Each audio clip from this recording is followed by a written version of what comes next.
ከጮኛዋ ጋር በመተባበር ቀጥቅጠው ሕፃን በአምላክ ግርማን ገደሏት። ሰላም ጤና ይስጥልን ውድ ተመልካቾቼ እንደምን አላችሁ? እነሆ ዛሬም በአዲስ ዜና ወደ እናንተ ተመልሼ መጥቻለሁ። በድሬዳዋ ከተማ አንዲት እናት ልጇ ላይ ያደረሰችው ተጽዕኖ ወይም ደግሞ ግድያ ተሰምቷል። እነሆ ይህን ዜና ተከታትለን እንመለስና በዚህ ጉዳይ ላይ የምናወራና የምንወያይ ይሆናል። እጅግ አሳዛኝ መረጃ። ድሬዳዋ ገንደ ቆሬ እናቷም የእንጀራ አባቷም በሞት እንዲቀጡ ተወሰነ። ወላጅ እናት ወይዘሮ ሀና በየነ ትባላለች።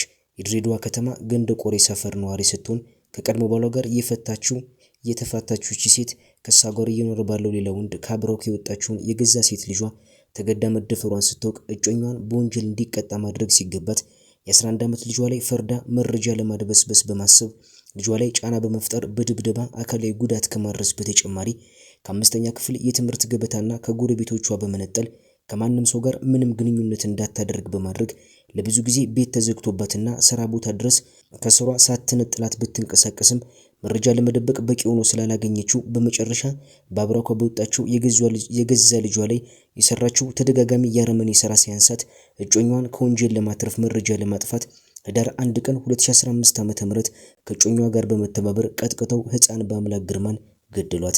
በወላጅ እናቷና እንጀራ አባቷ ህይወቱ ያለፈው ሕፃን በአምላክ ግርማ በጋዝ ጉዳዩ ዛሬ ግንቦት 15 ቀን 2017 ዓ.ም የፌዴራል ከፍተኛ ፍርድ ቤት 4ኛ ወንጀል ችሎት የቅጣት ውሳኔ ተሰጥቷል።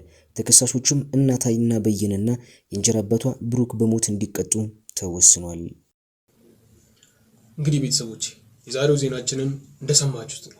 እቺ እናት የገዛ ባሏን አሳልፋ ለህግ መስጠት እያለባት የገዛ የወለደችው ልጇ ላይ ይህን ድርጊት መፈጸሟ በጣም የሚያሳፍር ድርጊት ነው። እቺ እናት የገዛ ባሏ ያደረገው ድርጊት ወደ ጎረቤት ወይም ደግሞ ወደ ሀገር ወሬው እንዳይወጣ በማለት ልጇ ላይ በር በመዝጋት ትምህርቷን እንዳትማር በማድረግ እየተደበደበች ልጅቷ ላይ ተጽዕኖ ያሳደረች ነገሩን ደባብሳና ደብቃ ቆይታ ይህን ድርጊት ደግሞ በስተመጨረሻ መፈጸሟ በጣም የሚያሳፍር ድርጊት ነው። እንግዲህ ቤተሰቦች ካደረጉት ነገር አንጻር ይሄ ፍርድ ትክክለኛ ፍርድ ነው ብዬ አስባለሁ። በሀገራችን ላይ በጣም ተደጋጋሚ የምንሰማቸው ዜናዎች አሉ። አንዲት ሕፃን ተደፈረች፣ ተገደለች የሚሉ ወሬዎች በሰፊው የተስፋፉና ለጆሮአችንም አዲስ የማይሆኑ ወሬዎች ሆነዋል። ቤተሰቦቼ ይሄ ፍርድ ለሌሎች አካላቶች አስተማሪ ይሆናል ብዬ አስባለሁ።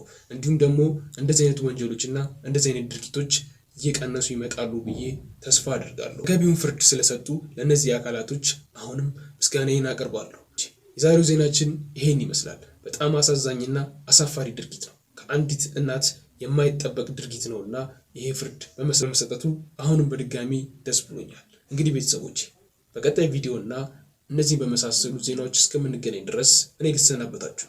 አብሬያችሁ የነበርኩት እኔ አሸናፊ ነኝ። በቀጣይ ቪዲዮ እስከምንገናኝ ድረስ መልካም ጊዜ